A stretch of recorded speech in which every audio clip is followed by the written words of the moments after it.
Luis Miranda is a former DNC communications director, and he joins us tonight. Luis, thanks a lot for coming on. Hey, thanks, Tucker. I appreciate the opportunity to have an honest conversation on this, particularly as we're also remembering President George H.W. Bush, who taught us that we can disagree on some of these issues, but do it respectfully. So I really appreciate the chance to do this. Well, I do too.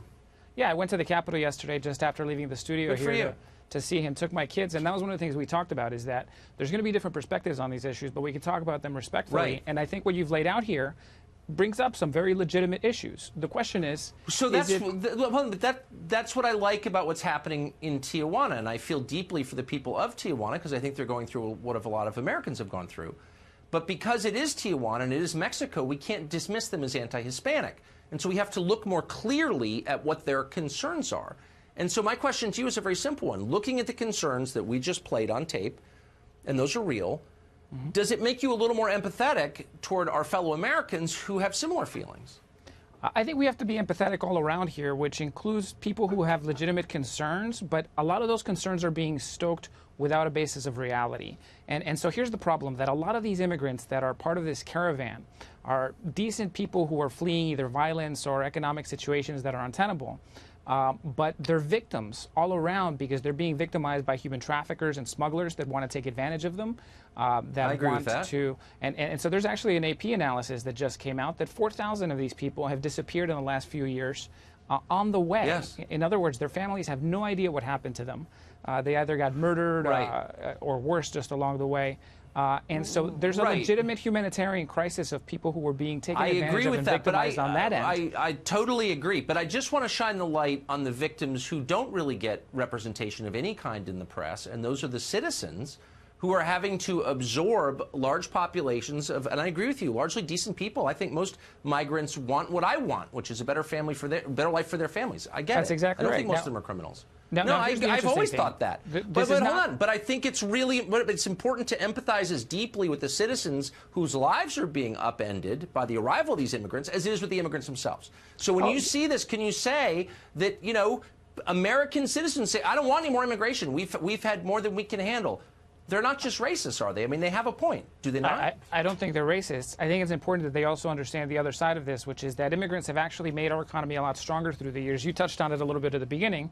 Let me add some color to that, which includes that our population is aging. We have baby boomers retiring, and a lot of the people that we are able to replace in the economy are because of immigration. Now, we want to do that ideally in a legal and orderly fashion, but the reality is that we have a huge advantage over Europe.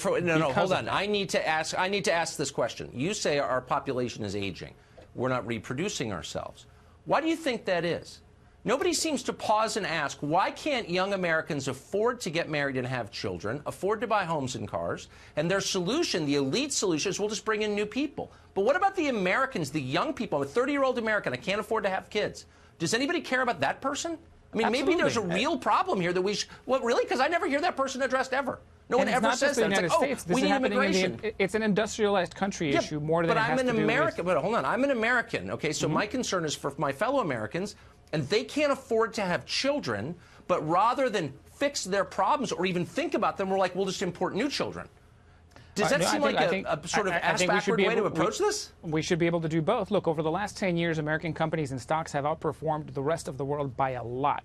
American companies and the economy have been so strong over the last 10 years compared to anything else in the world. And part of the reason for that is because we have an economy that is constantly renewing itself. And so we absolutely should be able to have an economy where people who want to have children can do so. But it doesn't mean that we don't have the space to absorb it. No, but hold on. But that's not what you're saying. Hold on. You just said we need to bring in people because Americans aren't reproducing in sufficient numbers. And my question is, why aren't our leaders thinking about how our people can afford to have children? They don't even consider that a subject worth studying, much less trying to fix. It's just like, oh, well, they're not having enough kids. But why doesn't anyone care enough? Those aren't mutually exclusive things. You're saying that our low birth rates are the justification for immigration. I'm saying our low birth rates are a tragedy that say something awful about our economy and the selfish stupidity of our leaders. It's a combination of our growth and our prosperity that enables us to have a stronger economy. So there's definitely both sides to this where you can look at, well, who are going to be hurt. But when you've looked at states like Georgia and others that have implemented anti-immigrant measures that forced a lot of these immigrants out, what you saw was, food rotting on the vines, a lot of lost crops because there weren't enough people there to work them. And so the reality is that we can both do something about strengthening the economy for people who are suffering and who are American and who have lived here their whole lives. They want to have children. They want to have an opportunity to do better than their parents Maybe did. someone should care about them a little bit. Absolutely. Yeah, it's the most important thing. Nothing is even close to as important as that. But that doesn't mean that we have to demonize the immigrants who are legitimate victims of this I'm not demonizing process. anybody. I'm not against the immigrants. I'm just for Americans, and nobody cares about them. It's like, shut up, you're dying, we're going to replace you. And it's deeply offensive. Anyway, we're out of time. I hope you will come back, because I enjoyed that conversation. Thank you. Likewise, Tucker. Thank you.